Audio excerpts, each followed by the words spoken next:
కరీంనగర్లో ప్రపంచ పర్యావరణ దినోత్సవ వేడుకలను ఘనంగా నిర్వహించారు. నారీ శక్తి యూత్ క్లబ్ ఆదరణ సమితి ఆధ్వర్యంలో నిర్వహించిన వేడుకలో భాగంగా మొక్కలు నాటడంతో పాటు మొక్కల పంపిణీ కార్యక్రమం నిర్వహించారు. ప్రతి ఒక్కరూ మొక్కలు నాటడంతో పాటు పర్యావరణ పరిరక్షణకు నడుం బిగించాలని పిలుపునిచ్చారు పర్యావరణ ప్రియులు.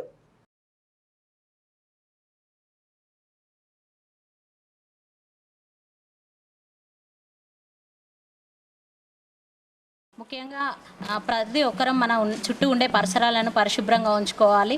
మనం ఈ సమాజానికి ఎంతో కొంత న్యాయం చేయాలి అని అంటే మన చుట్టూ ఉన్న ప్రకృతిని కాపాడుకోవాల్సిన అవసరం ఉంది. ప్రకృతిని కాపాడితే మనల్ని ప్రకృతి కాపాడుతుంది. కాబట్టి మన చుట్టూ పరిసరాలు శుభ్రంగా ఉంచుకుంటూ మన తల్లిదండ్రులుగా మన బాధ్యత మనం నిర్వహిస్తూ పిల్లలకు నేర్పవలసిన అవసరం ఉంది. కాబట్టి ఈరోజు ఈ కార్యక్రమం మొక్కలు పంపిణీ కార్యక్రమాన్ని నిర్వహించడం, అదేవిధంగా ప్రతి ఒక్కరు ఇంట్లో మొక్కలు నాటుకోవాలని చెప్పడం జరిగింది.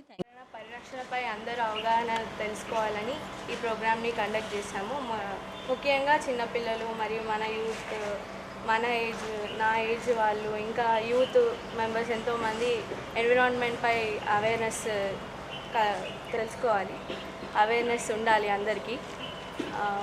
ఈ మన ఎన్విరాన్మెంట్ కాపాడితే నెక్స్ట్ తరానికి కూడా ఇంకా మంచి రిసోర్సెస్ అందుతాయి. దీనికి ఇంతమంది పార్టిసిపెంట్స్ పిల్లలు, స్టూడెంట్స్ ఈ ప్రోగ్రామ్కి రావడం, మేనేజ్మెంట్ ఇలాంటి మంచి వాతావరణంలో మంచి మెసేజ్ ఇవ్వడం, ఈ స్ట్రీట్లోనే కాకుండా ఆ మేడం ద్వారా చాలా యాక్టివ్గా పార్టిసిపేట్ చేస్తున్నారు పేరెంట్స్ అందరూ. అన్ని స్ట్రీట్స్లో కరీంనగర్ అంతా కూడా ఈ న్యూస్ స్ప్రెడ్ అవ్వాలి. అందరు పిల్లలు ఇలాంటి యాక్టివిటీస్లో ఖచ్చితంగా ఇన్వాల్వ్ అవ్వాలి. ఈ ప్రోగ్రామ్ని మై భారత్ కరీంనగర్ తరఫున మనం ఇక్కడ చేసుకుని చాలా ఆనందం ఉంది. పిల్లలు ఈ ప్రజెంట్ జనరేషన్లో చాలామందికి ఎన్విరాన్మెంట్ అంటే వాళ్ళు ఉండే ప్లేస్లో వాళ్ళకు ఉండే అన్ని ఎమ్యూనిటీస్ అన్నీ ఉంటే సరిపోతుంది అనుకుంటారు. అది ఏదంటే ఏసీ, ఫ్రిడ్జ్, వాటర్ అవి ఉంటే సరిపోతుంది, మన ఇంట్లో అన్ని కంఫర్ట్స్ ఉన్నాయని మనం ఫీల్ అవుతున్నాం.